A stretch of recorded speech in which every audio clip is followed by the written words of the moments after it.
All right, week 10 of Sunday Night Football. Steelers taking their defense on the road to take on the Chargers. And what a great defense they played in week 9. They had 6 takeaways against the Colts. Yeah, they should come in energized and feeling like, hey, we found our rhythm. Defensive coordinator Terrell Austin said we want to simplify things. They did that. Ramsey around the line of scrimmage, a little bit more zone. They look to take that on the road and see Justin Herbert. And they better, because the Chargers have become a passing team. They're not running the ball. A lot of injuries on that offensive line. So that Steeler defense better be ready to defend the pass. They were awesome today against Daniel Jones. All right, we'll see what they have for us in week 10. Football Night in America. We'll start you off at 7 Eastern on NBC and Peacock. Hi, I'm Mike Tirico, and thanks for watching. Make sure to hit subscribe for the latest news and highlights from NBC Sports. And you never know what's going to happen in Pittsburgh. You know, in hindsight, yeah, I think I may have ignored the pasta and meatballs. but what I it's what too I hard concluded, sometimes when reality it's looks like crap. It's changed. Right. Something's changed. Being at the game last Sunday night had a profound effect on me because I had never seen a Steelers home game like that, where it felt like a neutral site game where fans just show up with their cheese heads and their Packers jerseys, and it's like a Lambeau Field party, and it's like, where are the Steelers fans? What's going on here? What's happening to this team? And then Mike Tomlin seems completely chill and unbothered by what's happening. What's going on with the Pittsburgh Steelers? Right. Yeah, past years, that would have been a classic game where the Steelers go in and take care of business against a team that's record has been fattened up, and they're not as good as 7-1, and this is a day to smack them down. But I felt like this year, something's different. They don't have the horses to do it. And it turned out they did. And they won the game 27-20. It felt like it was worse than 27-20. Some garbage time points for the Colts. Regardless, all that matters is the Steelers got the win, a much-needed win, and they forced 6 turnovers. The Colts had 4 all year in 8 games. Yeah. They had 6 yesterday against the Steelers. That's the kind of game that the Steelers need. That's the formula. That's the blueprint for them to win, to create havoc, to create turnovers, get short fields, score points, and that's how you win, and now they're 5-3. Definitely. It's what we expected, right? It was somewhat efficient on the offensive side of the ball. It's not wowing or sexy, but Rodgers, hits the throws he's supposed to. They control the ball a little that way. Okay, they score a few points, and then, hey, the defense makes a few plays, certainly. And that's what we've been missing. I mean, and you heard me say last week that the 2 playmakers are the 2 edge guys. It's T.J. Watt and Alex Smith. And then Nick Herbig might be the third best playmaker. But yesterday, Peyton Wilson got involved in the mix, too. I mean, the interception, he has the tip pass that goes into Jack Sawyer's hands for an interception as well. And that's what's different. You heard me in the viewing room yesterday, right, early on in the game. I know some people in football and all that. I got the sense by texting some people in Pittsburgh during the week, and you heard me say this, I think, right, that they were going to change their approach on defense a little bit. I didn't know what they were doing cover 2 right out of the gate. That's what I didn't know what it was going to be, but I got the sense in text that they were like, hey, we're going to change the way. And you might have heard me saying, I don't know if that means they're going to blitz more or what, but I got the sense that they were like, no, what we've been doing, we got to tinker with and change. And the big thing what they did was they played more zone than any other game in the season to this point. They played, 70% zone snaps, right? Now, I don't know. Yeah, we saw cover 2. We saw that. I saw a lot of single safety zones as well, and I think that probably caught the Indianapolis Colts by surprise. But the thing that it does there, you got zone, eyes are on the ball. They got a lot of instinctive players, so the quarterback, you react, you rally, you tackle. No man-to-man, so guys aren't just running by people for big plays like we saw Jordan Love do to them the week before. So that was big as well. And then, hey, sometimes when you're in zone and if you play it the right way, what happens? Oh, I drop back. Instead, it's man-to-man. Oh, I got a back shoulder. I got a go route. Oh, I got a slant route. He beat him right away. Boom. Oh, wait, what coverage is this? Hold on. Let me pat the ball. Oh, was that T.J. Watt that just hit me? And that's what happened yesterday. So that was what was big to see for Pittsburgh, their change of a style on the defensive side of the ball, and we'll see if that benefits them going forward. Well, and something lit a fire, and that was another factor last week that caused us both, I think, to believe the Colts would win the game. Right. There seemed to be no fire. Right. Mike Tomlin didn't seem to be upset, and we do the Show Me Something draft on Friday. I said, hey, T.J. Watt and the Steelers defense, it's time to show us something. Right. T.J. Watt got that contract better than Myles Garrett's. Mm-hmm. Garrett's playing like Defensive Player of the Year. T.J. Watt's been on a milk carton most of the year. So he stepped up. The defense stepped up. The Steelers are back. It changes everything, especially as they felt the Ravens beginning to breathe on the backs of their necks. That was huge for the Steelers to show up, reestablish themselves, beat the Colts. It's a confidence builder, and it's a boost, and it reintroduces the Steelers to the conversation because it felt like they were in the process of falling Yeah, off. you're right. That's exactly right. It makes you go, okay, wait, okay, there is hope for this football team. Maybe they can figure out some of these things on the defensive side of the ball. I can't remember who was announcing that game yesterday. It was But J.J. Watt. Oh, yeah. and- But he did say during the game that the defense was, like, first off, disgusted by their performance over the last few weeks, but also disgusted and mad and angry about what the national media was saying about him. I'm sure what they heard. I hate that. Wait, I know you do. Steelers, I know you Steelers, do. it's your own fault. Don't get mad that we noticed that you stink. Stop stinking. It's not our fault that we pointed out what was happening. I hate that. I know. I hate that. How dare you point out that we're not any good this year? I hear you. I hate that. We're in that world right now. I know, but like, it's just you know. it's. I mean, it's. I your got own mad at fault. somebody on the highway It wasn't today. some hot they cut take. me off and they got off the highway. He was mad that I got mad at him for breaking the law. And How I was saying dare you? something. Yeah, like how dare you? Right? That's the world we are in. Did he stop texting? How dare Did he you stop tell texting me? while driving He was long enough he to was get mad at literally you? holding his phone. Like I see that all right. the time. Now, you can Yeah. see. You look in Yeah. the rearview mirror, and you can see they never even look up from their phone. No. How do they drive? I don't know. Anyway, it drives me crazy. But your Steelers, point, I love you. Second favorite team, according to him. But it's not our fault that we noticed that you got outclassed by the Packers, Right. that your fans got shamed by Packers fans, that it felt like a neutral site game, that you had the ugliest uniforms we've ever seen. It's not our fault that we noticed those things. I hear you. I think the thing that JJ said was they were bothered by, are they washed? Are they too old? Right? Which, again, of course, was a fair question Yes. with the way they look, certainly. But, hey, they get back to playing the way they did yesterday. They do that on a consistent basis. We won't have any of those questions. When you're covered in soap suds, you may be washed. Exactly. Right. So the game fell right for them.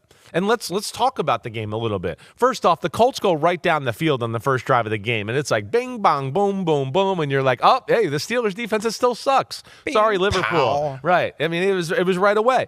Then they stop Pittsburgh, and they're about to get the ball back, and you're going, oh man. I mean, the way they made it look, you could feel the anxiousness in the stadium, and that became the Josh Downs fumbled punt. And I know the Steelers didn't score on that drive right. They got stopped on 4th and goal. But either way, it can change the dynamic of the football game to where you felt like the Colts were like, oh gosh, here they go. They're rolling. The Steelers starts are to like, feel like a Steelers right, the game when Steelers are something like that uh-oh, happens. right. That's And one of the then- Steelers' moves. Exactly it's like, right. their formula's in place today. Exactly right. So they do that. Okay, great. Oh, they don't score. But then I think it was the next drive or the drive after. Because this is one of those moments where a rumor becomes a spark, and that spark could change everything for the Pittsburgh Steelers offense. The name being whispered across every insider network right now is Jakobi Meyers, the Las Vegas Raiders wide receiver who is reportedly on the radar of general manager Omar Khan and head coach Mike Tomlin ahead of the trade deadline. And let me tell you, if this deal happens, it could be the missing piece that finally unlocks the full potential of Aaron Rodgers' Steelers.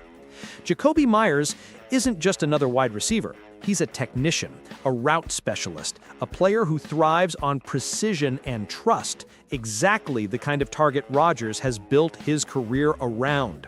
When you think about what Pittsburgh's offense has been through this season, flashes of brilliance, followed by moments where the passing attack feels too dependent on DK Metcalf, it's clear what's missing. A reliable number 2 option who can move the chains, find soft zones, and keep defenses honest. Meyers checks every one of those boxes. At 6'2", 200 pounds, Meyers is the kind of physical yet cerebral receiver that Tomlin loves. He's not the flashiest guy on the field, but that's what makes him so dangerous. Defenses underestimate him, and then he burns them on 3rd and 8 with a perfectly timed dig route, or he sneaks into the seam behind linebackers for a 20-yard gain. That's what he's been doing his whole career. Last season with the Raiders, Meyers quietly put up 1,010 receiving yards and 8 touchdowns, and he did that while playing alongside Davante Adams, one of the most targeted receivers in football. That tells you everything you need to know. Even when he's not the primary weapon, he finds ways to make an impact. And imagine what that means in Pittsburgh. Right now, DK Metcalf is commanding double coverage almost every snap. Calvin Austin III is developing, but he's not yet a consistent WR2. Tight ends like Pat Fryerluth and Jonnu Smith have become safety valves, but they can't stretch the field the way a smart, tough receiver like Meyers can. Rodgers is at his best when he has a player who understands timing and spacing, someone he can throw to before the break because he knows exactly where that receiver will be. That's Jakobi Meyers. In New England, he made a living off that kind of chemistry with Mac Jones and even Cam Newton before that. Now, imagine that brain-to-brain connection forming between Rodgers and Meyers in black and gold. Let's talk about production. Through 8 weeks with the Raiders this year, Meyers has already totaled over 550 yards and 5 touchdowns despite inconsistent quarterback play and an offensive system in disarray. According to Pro Football Focus, he ranks among the top 15 receivers in first down conversion percentage and yards per route run. Those are efficiency metrics that matter to coaches like Arthur Smith, who want a balanced, smart offense rather than one built on desperation throws. Meyers brings reliability. He wins his matchups, he blocks in the run game, and he rarely drops the ball. That kind of consistency has been missing in Pittsburgh's receiver room ever since George Pickens was traded to Dallas. Now, think about the domino effect. If the Steelers pull this off, defenses can no longer shade everything toward Metcalf. Safeties will have to respect both sides of the field, which opens up routes for tight ends and screens for backs like Jaylen Warren. Suddenly, the play-action game becomes lethal again. And when Rodgers gets time to throw, it's over. He's still one of the most accurate quarterbacks in football when protected. Just last week against the Colts, he threw 2 touchdowns with 0 turnovers and did it without a true second receiver separating downfield. Add Meyers to that mix, and you're talking about one of the most complete passing attacks in the AFC. Omar Khan knows exactly what's at stake here. The Steelers are 5-8, leading the AFC North, and for the first time since 2021, they're not relying solely on defense to win. They have balance, they have momentum, but the AFC is loaded. The Chiefs, Bills, and Ravens all have dynamic passing offenses that can explode for 30 points in a heartbeat. Pittsburgh has the structure to compete, but now they need that extra gear. Meyers gives them that. He's not a rental. He's under contract through 2026, and his cap hit is manageable. This isn't just a short-term move. It's a building block for the next 2 years of this Rodgers-led era. And let's not forget who Jakobi Meyers is at his core.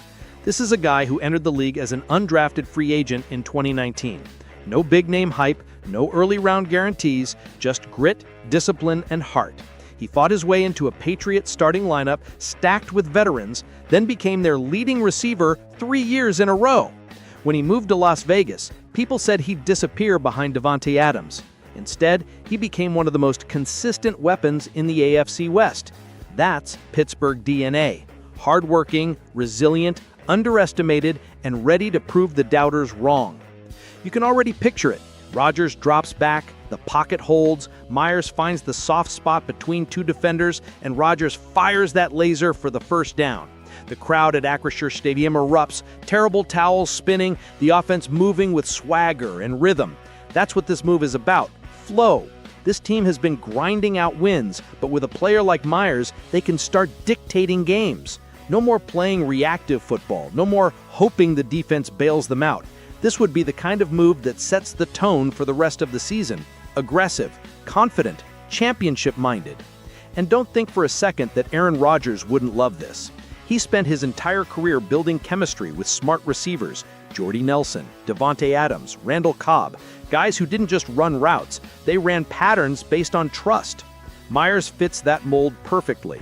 He's not the flashiest guy on the field, but what he brings in timing and intelligence is arguably more valuable for this kind of offense. Rodgers has already shown he can distribute the ball to 8 or 9 different players a game. Add a route technician like Meyers, and the entire passing tree opens up. Steelers fans, you can feel it. Something is shifting in this franchise. This isn't a rebuilding year anymore. This is a contender making smart moves to keep climbing. The AFC North is still tight, but the Steelers now have a chance to widen the gap and secure control for good. The defense has found its identity again, Rodgers is operating like a veteran maestro, and Omar Khan is making sure the front office stays one step ahead. Bringing in Jakobi Meyers would be the definition of complementary football. Offense, defense, and leadership all in sync. And let's be honest, this team has earned the right to go for it. 3 straight wins, including a statement victory over the Colts, have shown that they're not just surviving, they're improving every week. They're not the flashy pick, they're not the media favorite, but that's fine. That's how the Steelers have always thrived. Underdogs on paper, unstoppable on the field. So, Steelers Nation, what do you think? Would Jakobi Meyers be the perfect fit alongside DK Metcalf and Aaron Rodgers? Would you pull the trigger on this trade to push Pittsburgh from good to great? Let me know in the comments right now. Hit that like button if you believe this team deserves to go all in before the deadline, and don't forget to subscribe to Steelers Nation Wire for all the latest updates, breaking trade news, and passionate black and gold analysis. The road to greatness is right in front of us, and with a move like this, Pittsburgh might just seize it.